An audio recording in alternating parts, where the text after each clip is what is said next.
Hey everybody, thanks for joining us today for ITIL 4 Leader, Digital and IT Strategy, The Real Skinny. I'm Lindsay with Beyond 20, and I'm here with Erika Flora, who is going to be your presenter today. A little bit of housekeeping to start. Any questions you've got throughout, go ahead and put them in the chat box. I'm going to be monitoring that, and we'll get to those at the end of the session. We're going to send you a recording of this session so you can revisit it, send it to friends and loved ones. You're welcome to do whatever you'd like with it. And also, any resources, links, what have you, that we discuss in the presentation today will be sent to you via email, probably tomorrow by me. Thanks so much for being here. It's a great presentation. Take it away, Erika. Yeah, so just wanted to give a quick overview of Beyond 20. Some of you, this may be your first Beyond 20 webinar that you are attending, and the name Beyond 20 actually comes from a Gartner research study where they looked at when mission critical systems and organizations fail, what the root cause was. And what was surprising, and yet when you think about it, not surprising, that they actually only found that 20% of critical system failures, they were able to trace them back to things like hardware and software. That actually 80% of the time where mission critical stuff fails, they were able to trace it back to failure in people and failure in process. And so that's really what our passion is at Beyond 20. We're about changing work life, and we focus on people, process, and technology tools in that order. And so these are some of the things that we do. That's a bit about us. And I will go ahead and introduce myself and tell you a bit about me. So my name is Erika Flora. I've been in the ITIL realm for quite some time. I actually started as a microbiologist, turned project and program manager, and then actually bumped into this acronym ITIL when I was working in the pharmaceutical industry. I was actually part of Pfizer's data warehousing and business intelligence group, and we had heard about this acronym ITIL. We were trying to put some metrics in place to really help the global organization have more visibility. And so I was the guinea pig that went out and took an ITIL class, and having had a background in project management and seen that there is value to having some lightweight process in place, absolutely loved it, and ended up, this was back in my day, it was version 2. We are now in ITIL 4, and we'll talk briefly about what that is for those of you that are unfamiliar. But took my passion for improving how organizations work, and actually I'm one of the co-founders of Beyond 20, have been doing that for about 13 years now. And back in 2018, I was asked by Axelos to throw my hat in the ring to be lead editor for the newest ITIL 4 book, Digital and IT Strategy. And I share that lead editor role and authoring role with David Cannon, as well as several authors on the team, which we'll talk about here shortly. So for those of you that are unfamiliar, what is ITIL? The easiest way that I can explain it is it's really lessons learned over the last few decades from the global technology community that we as organizations, it doesn't matter if we are large corporations, small companies, somewhere in between, if we're a government agency, that all organizations that are technology focused can use to collaborate and to build upon. And so if you look at the right-hand side of the screen, those are the the 6 ITIL 4 books. One of those is an ITIL 4 foundation book, and then there's 5 advanced courses. The DITS book, what is lovingly called DITS, which stands for Digital and IT Strategy, was specifically written by and for digital leaders. What was interesting about this book is we did pull some information from service strategy, but a lot of the stuff that's in digital and IT strategy is brand new. It did not exist before in the ITIL library. So it is the newest of the ITIL 4 book series. It came out about maybe August, September-ish in 2020, and it's available online. You can get it from the stationery office, TSO, in the UK. You can also find it on Amazon, and it has an associated 3-day course, which we will also talk about today, that goes along with it. And part of that course is an in-class assessment and an exam. And one of the really cool things that the TSO has done, just for folks that are attending this webinar, is you actually can get 20% off all practice guides as well as the book bundles, as well as the individual books. So you can buy an individual book, you can buy packs of books together. So for example, there's a pack for Strategic Leader where you can buy Direct, Plan, and Improve, and then you can buy the Digital and IT Strategy book. And you get 20% off till the end of the year if you use my initials and the year that we're in. So EF20, you get 20% off until the 31st. So kind of a cool deal. So I wanted to tell a little bit about the story of how this book got created. And I encourage you, there's going to be, or there actually are a lot of other webinars, podcasts, articles that we've written for like ITSMF, for AXA. So I encourage you to check those out. And Lindsay, let's make sure that we send those links out to folks that actually dig into some of the topics. We will go through some of them, I promise you, as well. In part of this webinar, but I do want to tell the story of kind of how it got created. And kind of tell it from my own perspective. So in 2018, a couple of the folks at Axelos, Roman and Margot, reached out and said, hey, are you interested in being involved in this project? And I was like, oh my gosh, yeah, this would be amazing.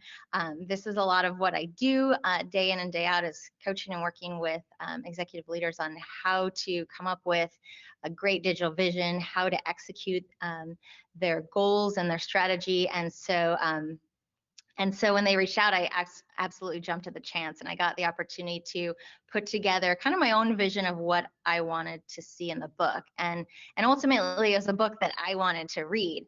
And so myself and David Cannon, who, for those of you that have been part of the ITIL library for a while, he helped author the service strategy book in ITIL v3, as well as the service operation book in ITIL version 3. And so the two of us got the opportunity to pick a team. We've picked folks from the UK, from the United States, from Russia, have about a team of about 10 authors on the book.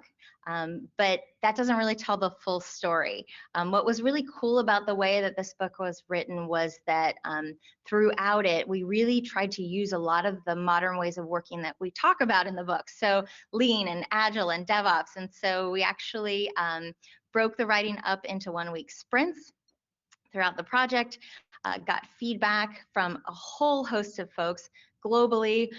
You can see in dark gray, this is where the authoring team came from, but the orange stars are where we actually did industry-facing sessions. So we did alpha sessions, we also did beta sessions, and got a ton of feedback from folks in industry, both from government agencies, from corporations, all sorts of different industries, so healthcare, retail, manufacturing, you name it. And so where the orange stars are, where we did the beta training sessions. So the alpha session was about introducing the idea to folks, saying, here's what we're thinking in terms of what we want to write for the book. Got a ton of great feedback from that. And then the beta sessions were where we actually tested out some of the training material once a good portion of the book had been written. And so we did a session on the East Coast in the US, on the West Coast in the US, in the UK, or UK time rather, but it pulled attendees from all over Europe. And then we had an instructor in India, pulled a lot of attendees from Asia as well. So really kind of cool project in terms of how it was created. Okay, so let's talk about, and I kind of mentioned some of this stuff already, is that we really truly wanted to create a book that we wanted to read and that we thought would be useful to digital leaders and aspiring digital leaders. We really tried to answer some of the questions that every organization, every technology-focused organization struggles with day in and day out. This is just a sampling of the questions that we were really trying to answer, or the problems we were trying to solve. So number one is, how do we remain relevant in a digital age, especially this year? And what was kind of interesting about the writing of the book is that we were actually still writing it just as the pandemic was starting to force some closures. And so we actually rewrote one of the chapters around VUCA. So how do we thrive? How do we survive and thrive in a volatile, uncertain, complex, and ambiguous world that we're in, and that will always be the world that we live in. So how do we build resilient teams? How do we address that?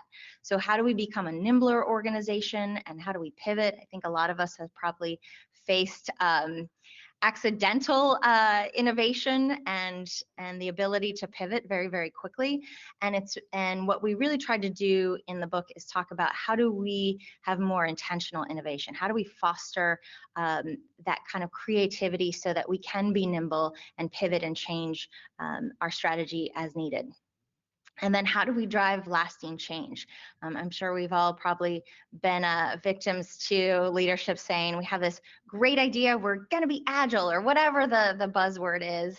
And then we're faced with some challenges, and then leadership moves on to the next bright, shiny object. And so how do we really start to instill lasting change?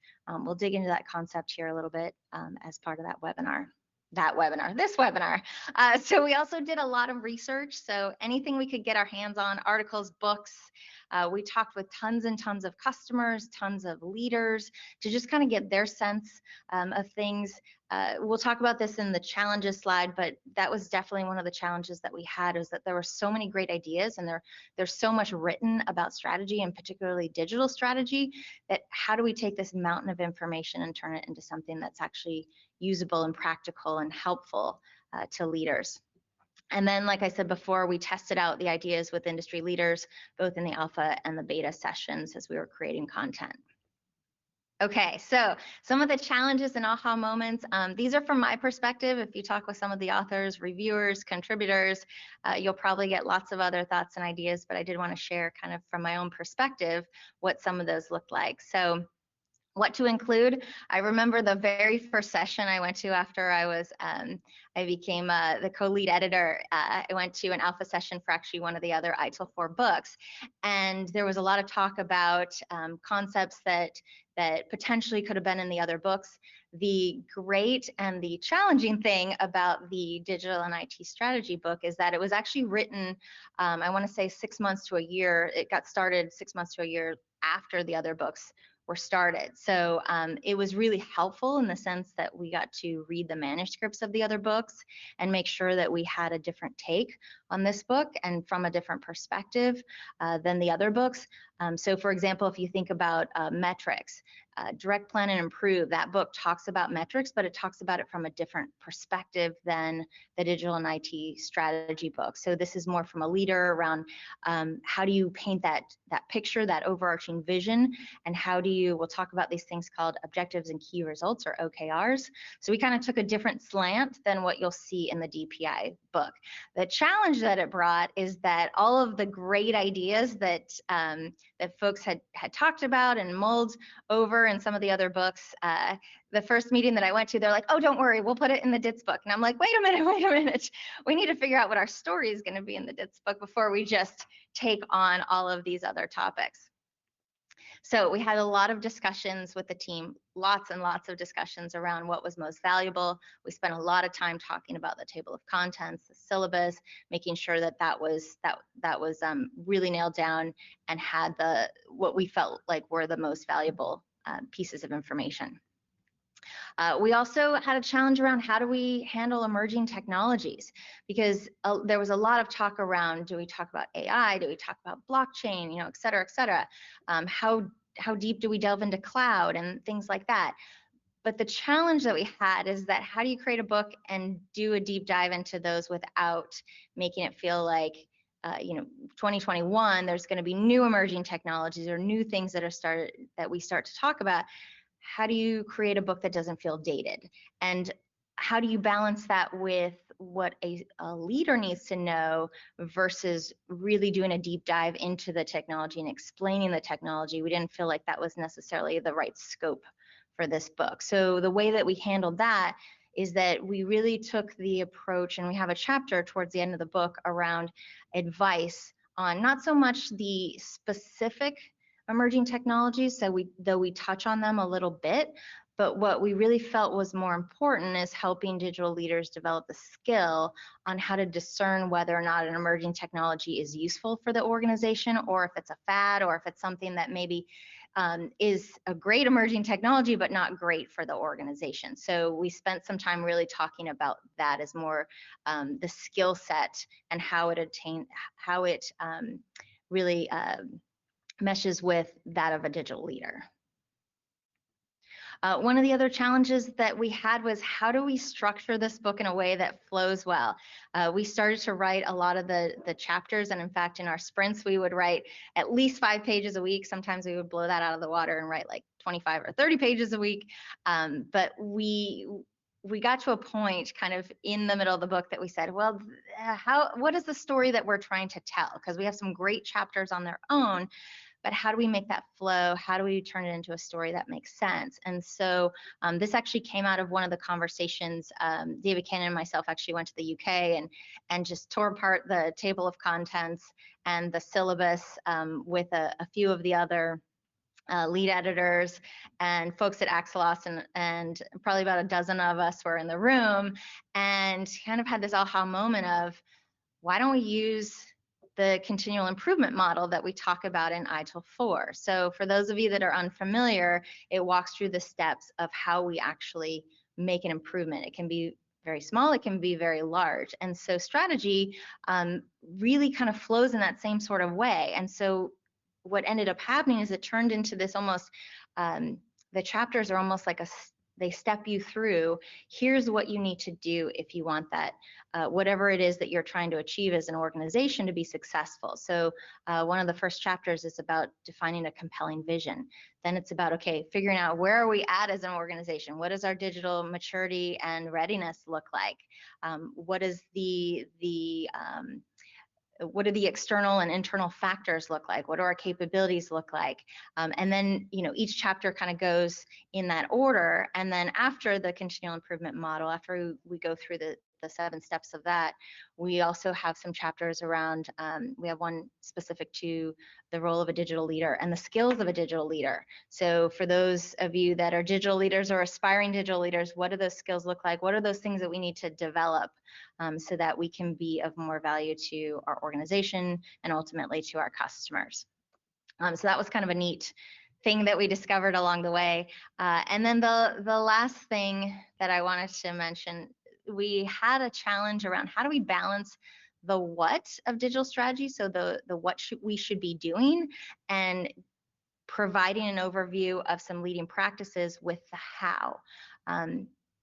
You don't want to, and I think this was one of the challenges that and the unintended consequences of ITIL version 3 is that once you start to become a lot more prescriptive, then folks see that as the only option. So we really wanted to stay descriptive and say, here's the stuff that you should be considering as a digital leader, but not necessarily this is exactly how you should do it. So we really tried to show a balance there. When it made sense, we included templates. So like we talk about a business model canvas, we talk about a lean canvas, we talk about something called Wardley maps, and in certain places we did create some templates, but we didn't want to make it a do step 1, do step 2, do step 3.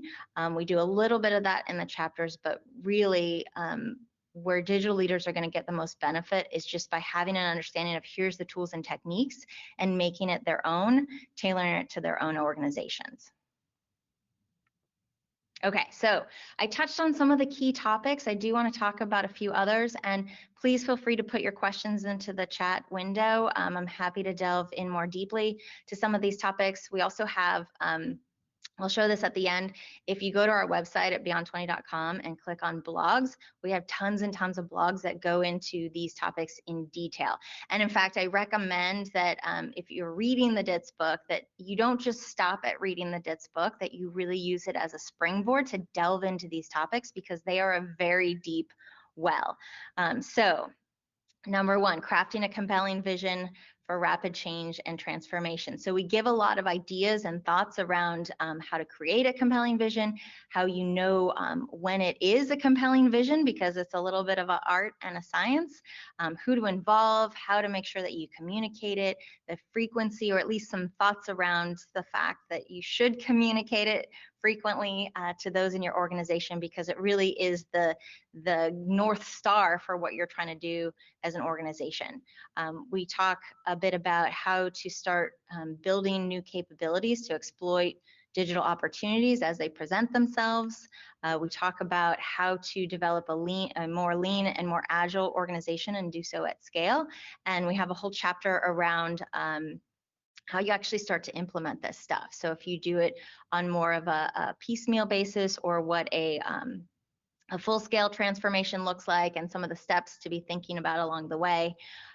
We talk about, and we have a chapter around how to foster an innovative culture, and we talk about really cool things like crowdsourced innovation and lots of different tools and techniques that you can do and try with your own teams. And like I said before, how we lead our teams through these volatile, uncertain, complex, and ambiguous conditions that will not go away, but how do we create a more resilient organization? How do we have a more resilient mindset amongst the folks in our organization? How do we leverage emerging technologies so that we can change our customer experience? And we talk a lot about different kinds of strategies, so customer and market relevance versus operational excellence versus sustainability, what those things look like, things to be thinking about, and how to kind of fold them together. And then how to keep your digital strategy from becoming obsolete. Spoiler alert, don't let it go obsolete. Don't let it get stale. We talk about different time horizons. You know, when things are more stable, you can have a digital strategy that you may revisit less often. But I think a lot of us are finding that our digital strategy is something that we have to visit very often as an organization.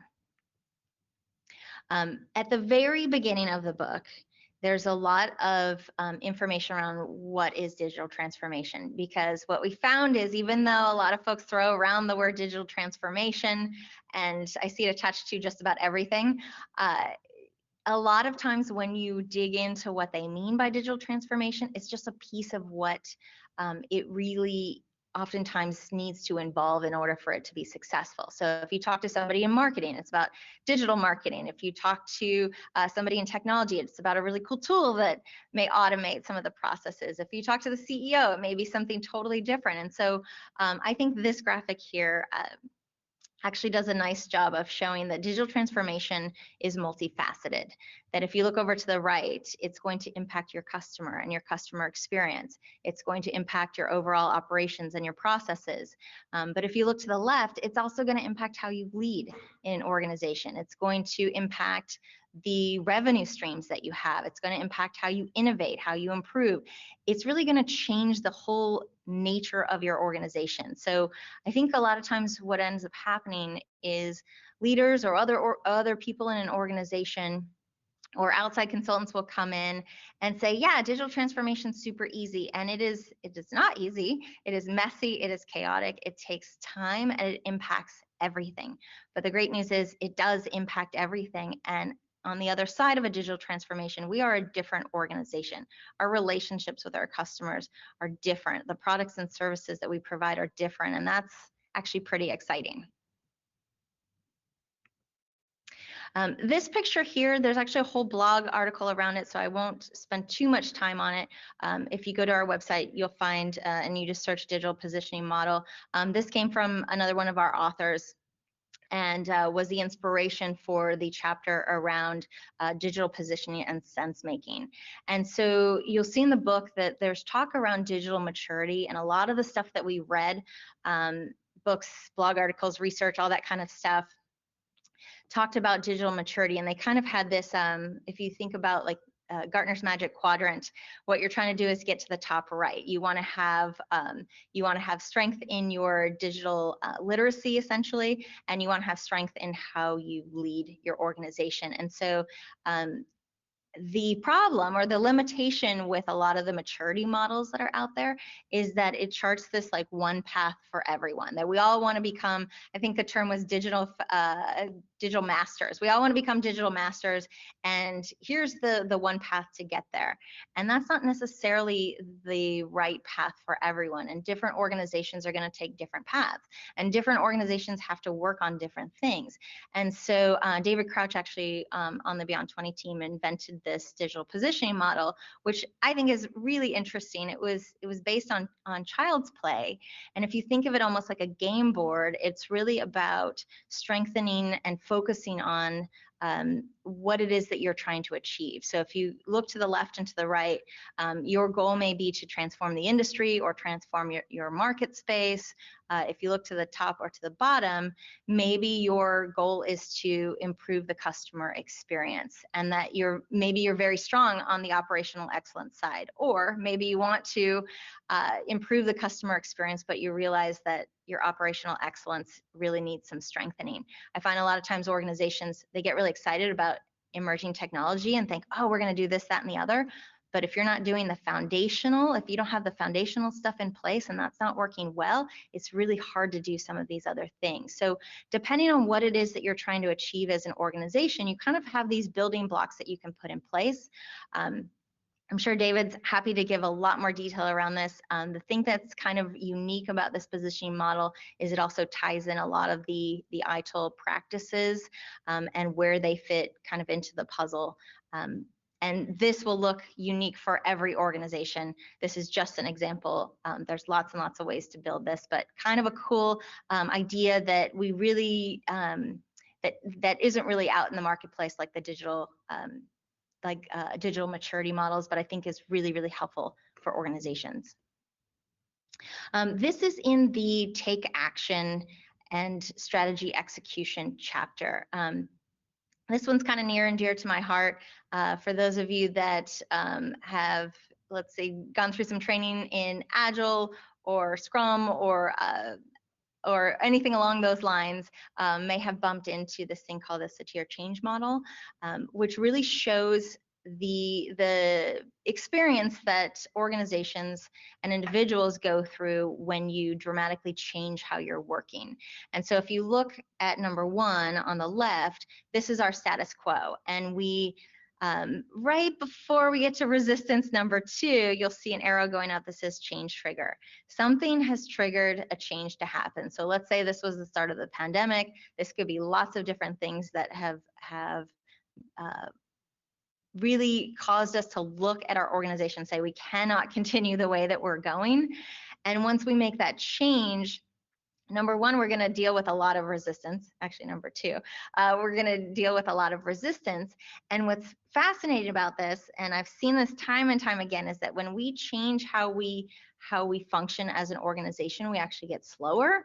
We actually, our performance dramatically goes down before it gets better. And what ends up happening a lot of times is leaders will see this chaos and resistance and poorer performance, even though it's temporary. They'll look at this poor performance and go, why are we doing this? This is crazy. We're actually getting worse than getting better, because what a lot of times we naively think is going to happen, if you look at the dotted line going up, is we think, oh, it's all going to be rainbows and unicorns. We're just going to get a little bit better and a little bit better and a little bit better over time. And that is not the case. We actually get worse, and we stay worse for a little while until we really build the capabilities, really get familiar with our new roles, our new way of working, and find a new status quo that's better than what it used to be. But what I find, unfortunately, a lot of times is organizations will turn back and say, it's not worth it. Why are we doing this? And go back to the way things used to be. There's like a gravitational pull in organizations that pulls you back to that status quo. And so we spend some time in the book talking about that you want to prepare yourselves, prepare your teams, and help them get out of that valley so that they can push through to the other side.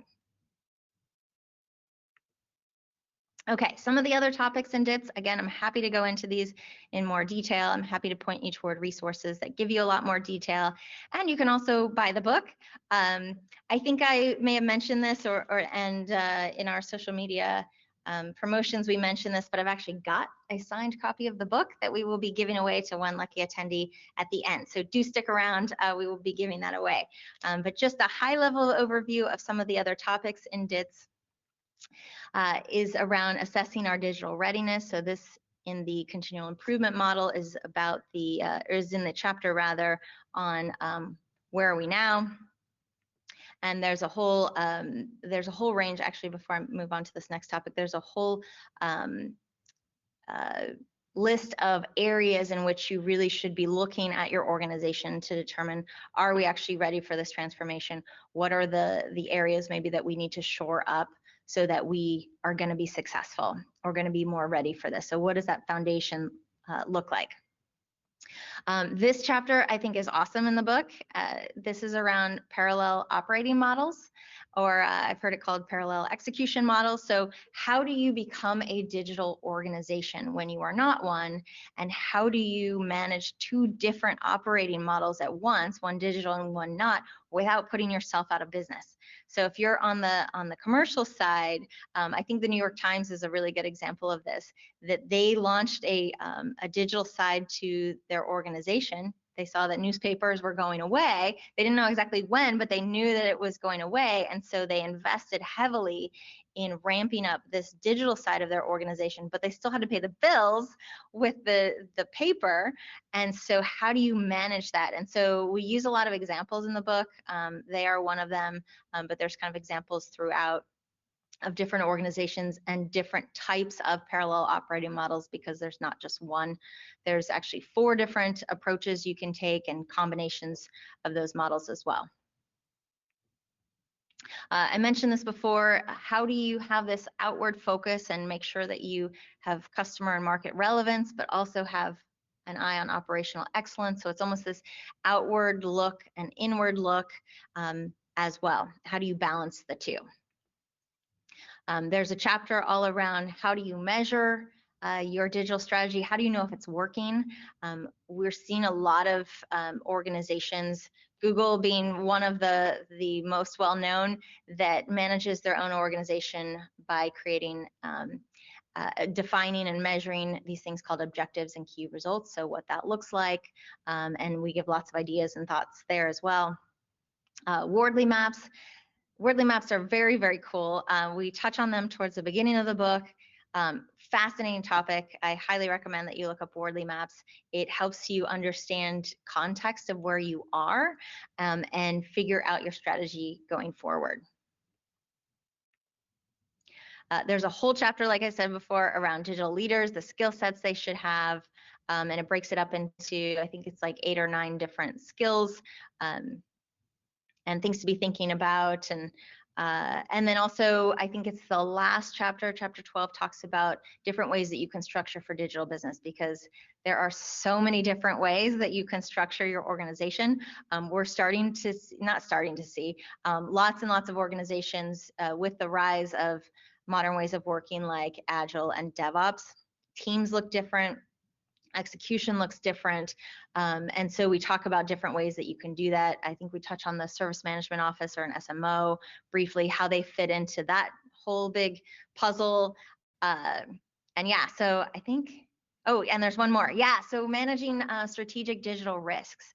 So when you're a digital organization, you have specific risks you need to be thinking about beyond just cybersecurity. And so we use the acronym DICE. So there's digital risks, there's innovation risks, there's cybersecurity related risks, there's engagement risks, engagement with our customers. And so there's a whole chapter that just talks about risks and ways to be looking at them and thinking about them and responding to them. And I think that's all on this slide. Yeah, so let's switch gears a little bit from the book and talk about the course and exam. And side note, our next virtual DITS course is January 25th through 27th. I will be involved in leading that. The course is amazing. I think the course is so it's such a good learning experience, and we'll talk about why that is. So there's a 3-day digital and IT strategy course that goes with the DITS book. For those of you that are PMP certified or need continuing credits, you get 28 PDUs or continuing hours with that class. Now, in order to attend a DITS course, the prerequisite is that you have 2 years of managerial experience. This is really a course for folks that have managed teams and that are really growing into either currently digital leaders or aspiring digital leaders in their own organizations. All right, so the course itself has 2 pieces. Part 1 is the in-class assessment. This, I think, is what makes the DITS course really, really great. And it is different from any of the other ITIL 4 courses. It is the only one with an in-class assessment. Actually, let me back up. Prerequisite, you need to have 2 years of managerial experience. You also need to have the ITIL 4 foundation you need to hold that credential, because this is an advanced ITIL course. You need to know the basics. So the in-class assessments, these are so awesome. I've had the opportunity to lead, I think, 2 or 3 of these classes already, and far and away most popular with students, most applicable to the real world.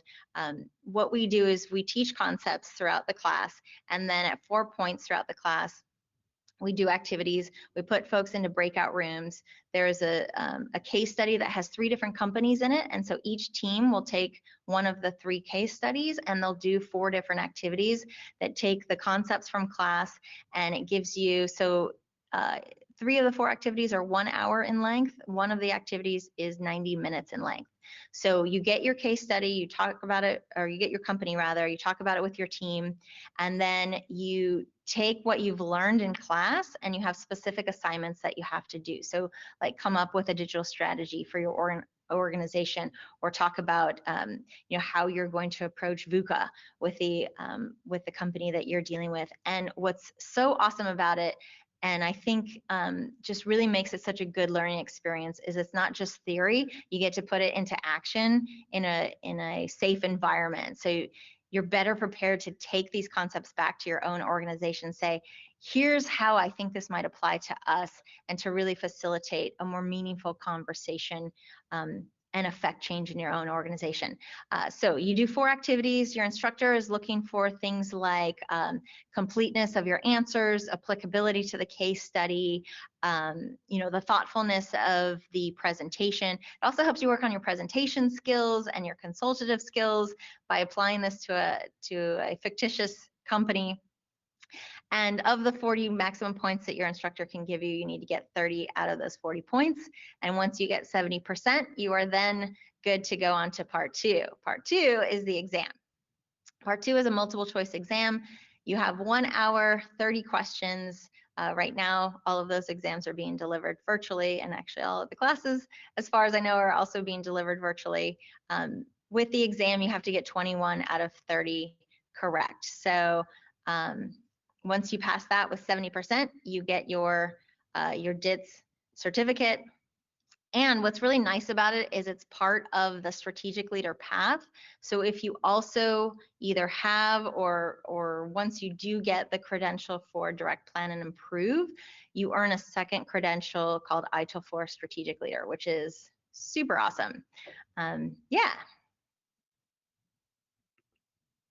Okay, and here's a link, or here's a picture with an arrow to where our blog is on the website. There is, I wrote an article called An Overview of ITIL for Leader, Digital and IT Strategy Book, Course, and Exam. That goes into all of these concepts we talked about and more in more detail. And again, there's tons and tons of articles. So for example, I'm just kind of looking at this picture over here on the right. There's one on organizational change management that has tie-ins to ITIL 4 in general, that practice guide, as well as a little bit around how it's covered in the DITS book. So I encourage you to definitely check out the blog article. There's tons of free resources there. And yeah, that's about all I've got. Let's leave some time for questions and to give away this book. Great. We've got a lot of questions. I've got one from Vernon. His role as an ITSM platform administrator and change manager. He's wondering, after the foundation book, what should he read next? Oh, that's a good question. Well, I'm going to tell you digital and IT strategy because that's the one I was involved in. Weird. But what's nice about the advanced books is they are totally modular. You can read one and there's no right or wrong. There's not any that necessarily build on one another.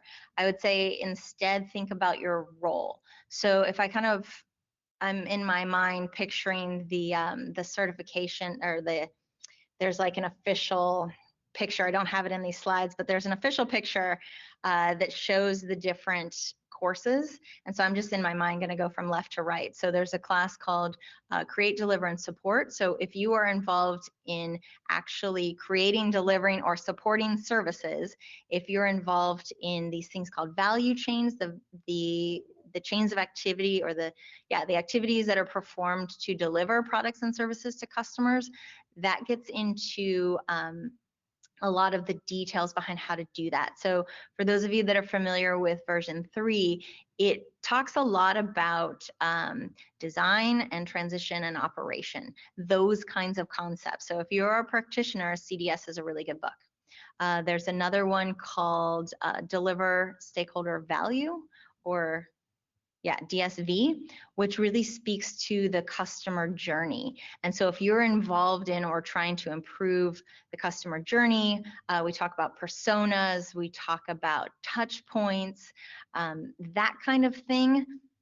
I would definitely recommend the DSV course. There's another course, well, an associated book called HVIT, which is around high velocity IT. That gets into the details behind tools and techniques to help you deliver products and services in a high velocity environment. So that book and class talks a bit about things like Kanban boards, and some of the things are escaping me. Toyota Kata, DevOps, CI/CD, continual integration, continual development. So if you're involved in that kind of stuff, I would say, oh, and Chaos Monkey and the Chaos Symbiont Army, like there's some really cool stuff in the HVIT book and course. DPI really speaks to how do you take a vision and turn it into action? How do you measure the results of that? So it's more around execution of strategy, I would say, whereas the DITS book is more around how do you come up with that strategy that others are going to then take and execute against. So this one, I kind of like to say it's the origin story. It's really at that high level, at that strategy level. So I've also actually one of the other lead editors of one of the other books said that in her perspective, it's really she likes to see folks read a book that maybe they're unfamiliar with.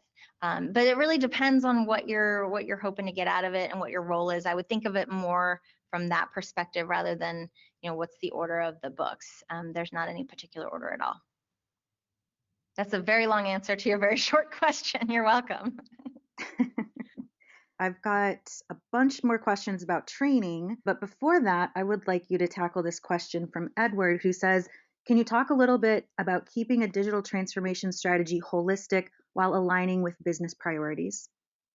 Oh man, Edward, why are you going to give me a hard one? I know. How do you say that one more time?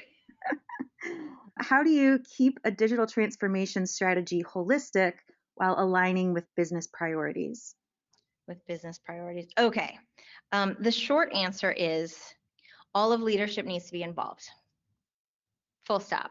Because if they're not, what ends up happening is you have some folks rowing in one direction and some folks rowing in another direction, and your transformation will have fits and starts, and you will see a lot of pain and suffering and failure, unfortunately. So all leaders need to be involved. They need to be on the same page. And the DITS book, I don't know that it goes into this in as much detail as probably what I'm going to say, is that there needs to be a prioritized list of our business priorities. Because what ends up happening when you don't do that, and the majority of organizations don't have a prioritized list of the strategic initiatives and the strategic goals that they have, what ends up happening is people work on things that they think is the most important, or they get the message from leadership that everything is important, equally important, everything is priority one, and then nothing is priority one. So I think that's how you create a holistic message. It needs to be at the involvement of all leaders, and it needs to be prioritized. We value this most. This is most important to us. This is second most important to us. This is third most important to us. There's also a really great saying, you can do anything as an organization, you just can't do everything. And so a lot of times we try to do everything and we fail spectacularly. And we start a lot of things and we don't finish a lot of things. And we're in this constant state of just feeling like we're working really, really hard and not making progress. So hopefully that answers your question. Let's dive into some more training specific questions. First of all, from Waleed, would reading the DITS book make somebody ready to pass the exam? So in order to take the exam, you have to take a class. That is the unique, with the advanced classes, that is, I believe that is true with all of the advanced classes, particularly with DITS, because you have to pass the in-class assessments to be able to take and sit for the exam. So could you read the book and pass the exam part of it? Sure.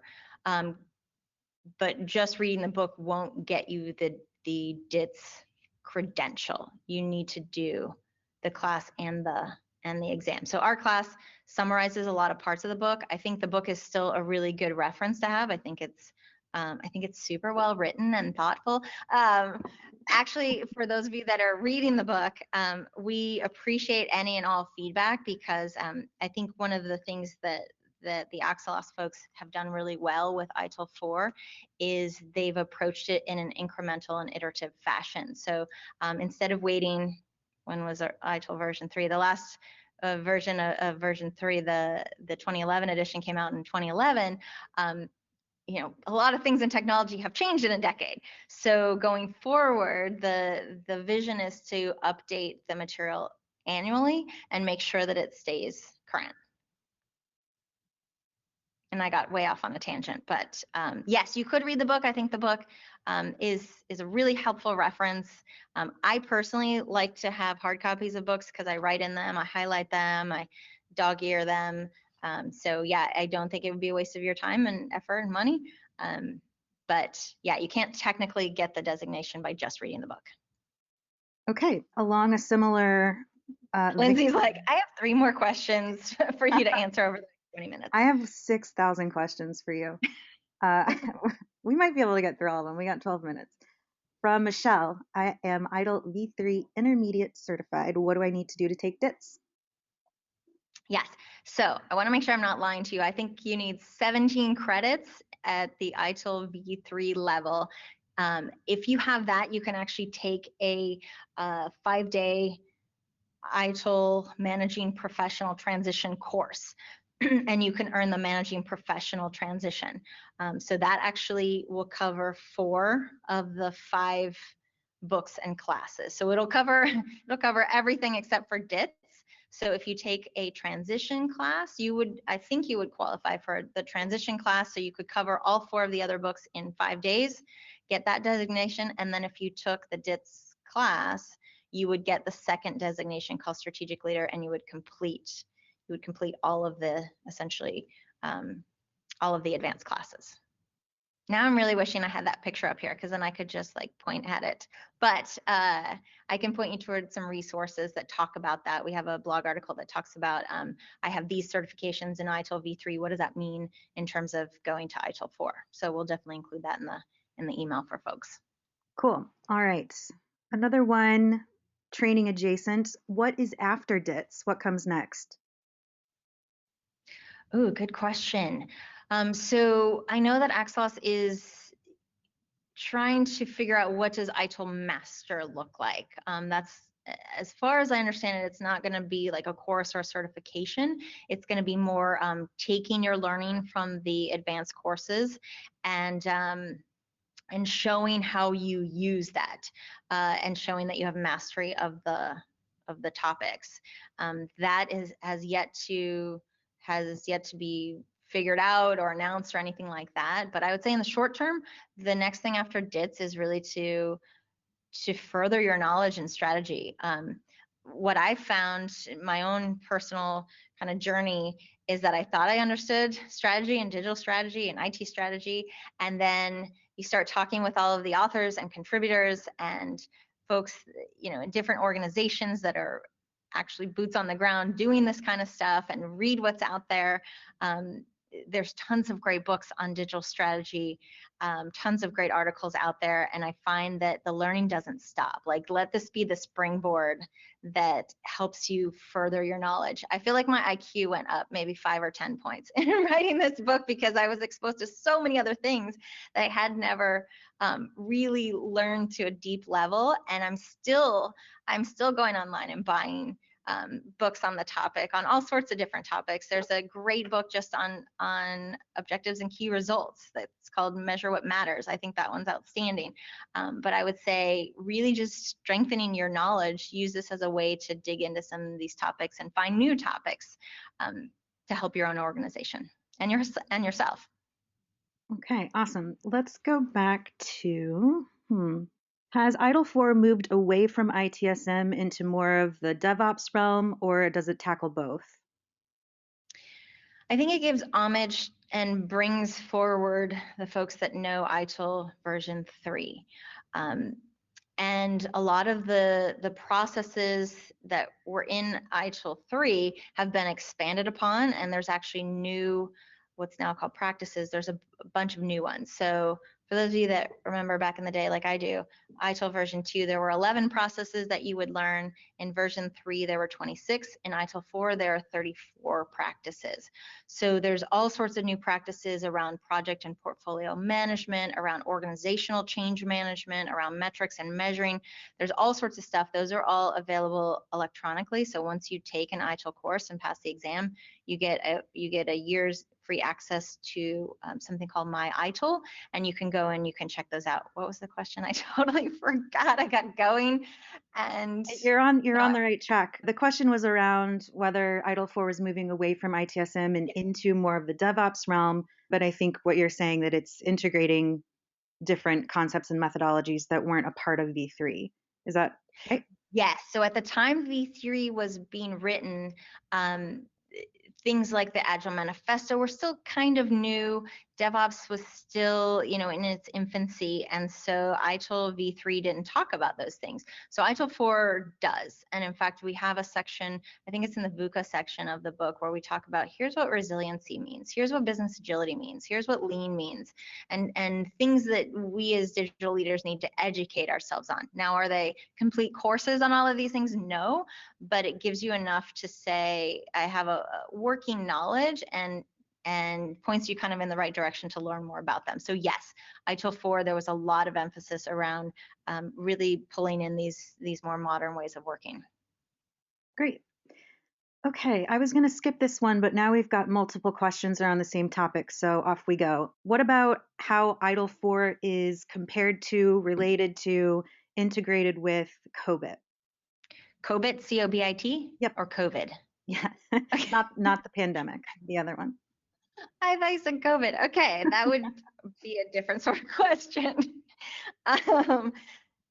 COBIT. I'm not as familiar with the newest version of COBIT, but I do know that several of the folks that were involved as reviewers and contributors were, and made sure that what we were saying was aligned. So I don't think DITS actually mentions COBIT per se, but a lot of the concepts we made sure were aligned. Cool.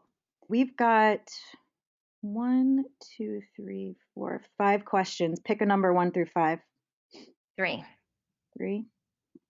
All right. What are some ideas or ideals in your experience that need to be adjusted if your current digital approach is not delivering anticipated results? Ooh, okay. Say that one more time. That was Edward again. Mm-hmm. Oh, Edward. See you, with Edward. The questions. You're good. Okay, so what are some ideas or ideals in your experience that need to be adjusted if your current digital approach is not delivering anticipated results? So I think some of the things that have popped in my head. I think number one, if you think that everyone, as a digital leader, if you think that those below you need to change everything they do and you don't need to change everything that you do, you are mistaken.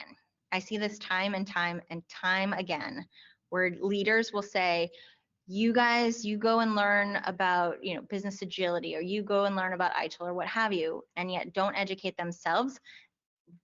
The success that you will have in your organization will be limited, and it will be temporary, because you will butt up against how leadership is working. So I think for leaders to think that they're not going to fundamentally change how they're working within an organization, I think is an ideal that must change. I think another ideal that has to change is to think that leaders have control, and that a command and control and top-down approach is going to work, especially as stuff changes so rapidly as it does.